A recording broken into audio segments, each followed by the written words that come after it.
প্রিয় দর্শক, আপনাদেরকে বলছি যে নতুন ছেলেপিলে যারা এই মালয়েশিয়া পাম বাগানে কাজে আসবে, তারা দেখাচ্ছে এক দেশ, যে দেশ থেকে হোক না কেন, এক দেশ থেকে আরেক দেশে যেতে গেলে তারা দেখাচ্ছে যে এক দেশ ছিল, যে ইন্ডিয়া ছিল কি বাংলাদেশ ছিল, তা একরকম ওয়েদার ছিল।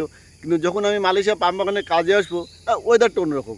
আর তাছাড়া তোমরা তো জানোই যে মালয়েশিয়ায় সবসময় বৃষ্টি হয়, ঝড় বৃষ্টি, হালকা ঝড়, মানে বৃষ্টি তো সবসময় 12 মাসে আসে। সেক্ষেত্রে দেখা যাচ্ছে পাম বাগানে কাজ করতে গেলে শরীর খারাপ হতে পারে। এবারে নতুন ছেলে যারা আসবে এই পাম বাগানে কাজ করতে, তো তাদের কিছু ওষুধ পালার প্রয়োজন আছে। এবার যেহেতু আমাদের এই সিনিয়র কৌশিক দা আছে 10 বছর, সেই কি ওষুধ লাগবে, কীরকম ধরনের ওষুধ লাগবে কিনা কিছু বলবে, আপনারা একটু শুনুন। হ্যাঁ, তো দাদা দেখো, তুমি যদি ইন্ডিয়াতে থাকো তো ইন্ডিয়াতে কথা বলি, যখন মৌসুম চেঞ্জ হয় তখন প্রত্যেকেরই ঠান্ডা জ্বর হতেই থাকে। সেই কারণে আমি বলছি, যখন তুমি ইন্ডিয়া থেকে মালয়েশিয়ায় আসবা বা বাংলাদেশ থেকে মালয়েশিয়ায় আসবা, তখন দেখো প্রত্যেকেরই একটা ওয়েদার চেঞ্জের ব্যাপার থাকে। তখন কি হয়, ওটা আসা মাত্রই দুদিন পর তার ঠান্ডা জ্বর কাশি, এটা তো মাস্ট, এটা হয় এটা। সেই জন্য যখনই বাইরে দেশে বেরিয়ে আসবা, তখনই সকলকেই বলছি তার জন্য প্যারাসিটামল ট্যাবলেট, আর জ্বরের জন্য, ঠান্ডা কাশির জন্য প্যারাসিটামল মাস্ট।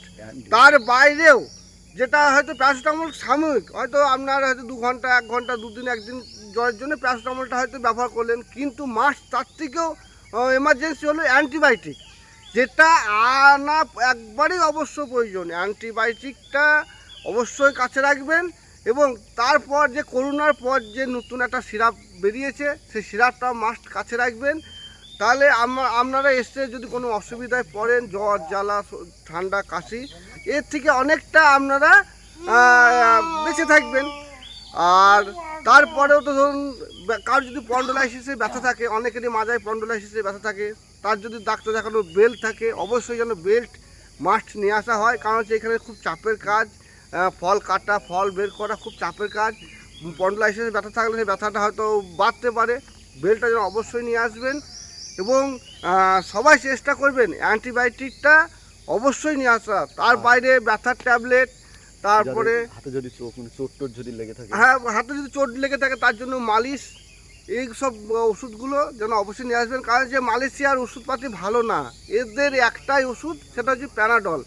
যাই হোক না কেন, আপনার ঠান্ডা লাগুক, জ্বর হোক, মাজায় ব্যথা হোক, যেটাই হোক না কেন, যে একটাই ট্যাবলেট প্যানাডল, এছাড়া এখানে মেডিসিন ভালো নেই।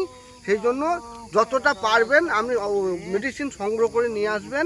কারণ হচ্ছে তাহলে আপনি নিজেকে সেফটি, অবশ্যই সেফটি থাকবেন বা ভালো থাকবেন। এই জন্য আপনাদেরকে বলি, নতুন যারা আসবেন তারা মেডিসিন অবশ্যই সংগ্রহ করে বেশি করে নিয়ে আসবেন। তো প্রিয় দর্শক, আপনারা শুনলেন আমাদের এই দাদা, যে মানে দীর্ঘ 10 বছর প্রায় হয়ে গেল, কমাস বাকি আছে 2-3 মাস। তো যাই হোক, তার যে অভিজ্ঞতার কথা, কারণ আমাদের থেকে সে অনেক দিন থেকে কাজ করছে, সে মানে জানে যে কোন ওষুধ প্রয়োজন এবং কতটা প্রয়োজন।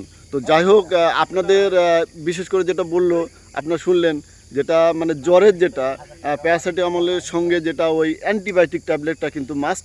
আর পাম বাগানে কাজ করতে গেলে যে দেখাচ্ছে হালকা চোট লাগতে পারে, এর যে মানে কোনো কিছু হবে না তা না, হালকা লাগতে পারে, পাতা পায়ে লাগতে পারে, গায়ে লাগতে পারে, কাঁধে লাগতে পারে, এরকম লাগতে পারে।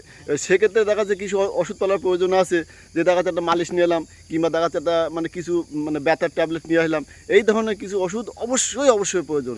কারণ আমাদেরকে কিন্তু কেউ কিছু বলেনি, আমরা আন্দাজে এইসব কিছু নিয়েছি, কিন্তু কোনো কাজে লাগছে না। তো সেক্ষেত্রে আমি দাদা কৌশিক দা আছে, আপনাদেরকে মানে সেইভাবে বলে দিল, যেটা বলে দিল সেইভাবে কিন্তু আপনারা আনবেন। আর আপনারা সবাই ভালো থাকবেন, আশা করব সবাই সুন্দর থাকবেন, সুস্থ থাকবেন।